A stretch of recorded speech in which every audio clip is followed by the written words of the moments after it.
अरीबा, जिसके लिए किसी भी मर्द को बेवकूफ़ बनाना कोई मुश्किल काम नहीं है, लेकिन अयान, जो कि अरीबा के इन हथकंडों से वाकिफ़ हो चुका है, वो अब अरीबा से दूरी बरकरार रखने में ही इत्तेफ़ाक रखता है। ड्रामे के नेक्स्ट एपिसोड में आप लोग देखेंगे कि किस तरह से अरीबा अपनी ज़िंदगी में हर बार एक नए मोड़ की तरह आगे बढ़ जाती है, लेकिन वो ताबीन की ज़िंदगी में अयान को किसी भी सूरत में आने नहीं देना चाहती।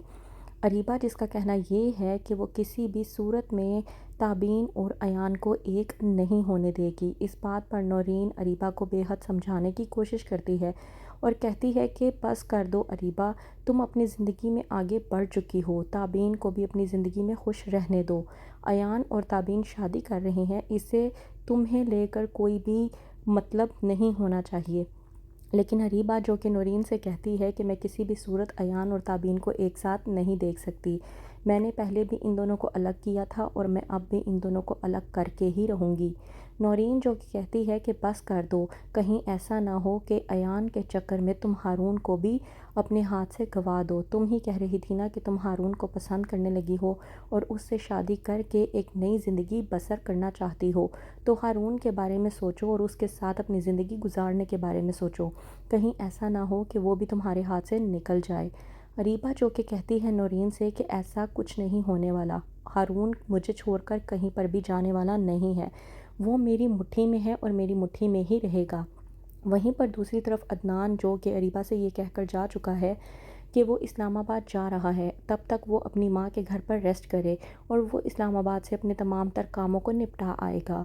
यहीं पर अरीबा अपनी प्लानिंग स्टार्ट करती है और एक बार फिर से अयान को अपनी मुट्ठी में करने की कोशिश करती है। आता है जब अयान, वहीं पर अरीबा जाती है अयान के सामने और जाकर कहती है, क्या तुम जानते हो कि जब मेरा एक्सीडेंट हुआ था तब भी मैं सिर्फ़ और सिर्फ तुम्हारे बारे में ही सोच रही थी। अयान अरीबा को जवाब देते हुए कहता है कि तुम क्या सोचती हो और क्या नहीं, इससे मुझे कोई फ़र्क नहीं पड़ता।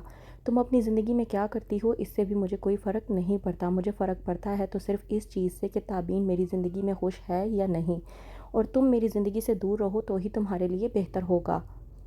वहीं पर दूसरी तरफ हारून, जिसकी कॉल आती है अरीबा को और वो पूछता है कि तुम मुझे मिलने के लिए क्यों नहीं आई।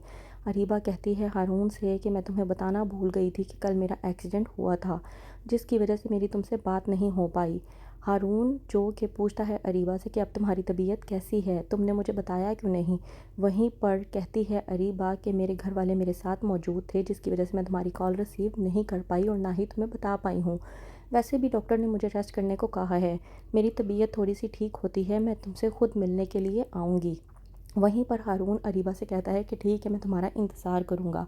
लेकिन हारून इस बात से अनजान है कि अरीबा को वक्त किसी और चीज़ के लिए नहीं, बल्कि इसलिए चाहिए ताकि वो अपनी माँ के घर पे रहकर ताबीन और अयान को एक बार फिर से जुदा कर सके। लेकिन अयान, जिसने कसम खाई है कि इस बार वो किसी भी सूरत में ताबीन को नुकसान नहीं पहुँचाने देगा और ना ही उसकी खुशियों को बर्बाद होने देगा, तो क्या होगा आगे जब अयान और ताबीन की शादी हो जाएगी और अरीबा अपनी आंखों से ये तमाम तर मनाज़र देखेगी, किस तरह से अरीबा का ईगो हर्ट होगा और वो इस बात को बर्दाश्त नहीं कर पाएगी। या अरीबा सबके सामने अयान को अपनी मोहब्बत का इजहार करते हुए कह देगी कि वो उससे बेतहाशा मोहब्बत करती है। क्या होगा आगे, कौन सा नया मोड़ लेकर आएगी ताबीन, अयान और अरीबा की ज़िंदगी। मज़ीद जानने के लिए देखते रहिए ड्रामा सीरियल कठपुतली।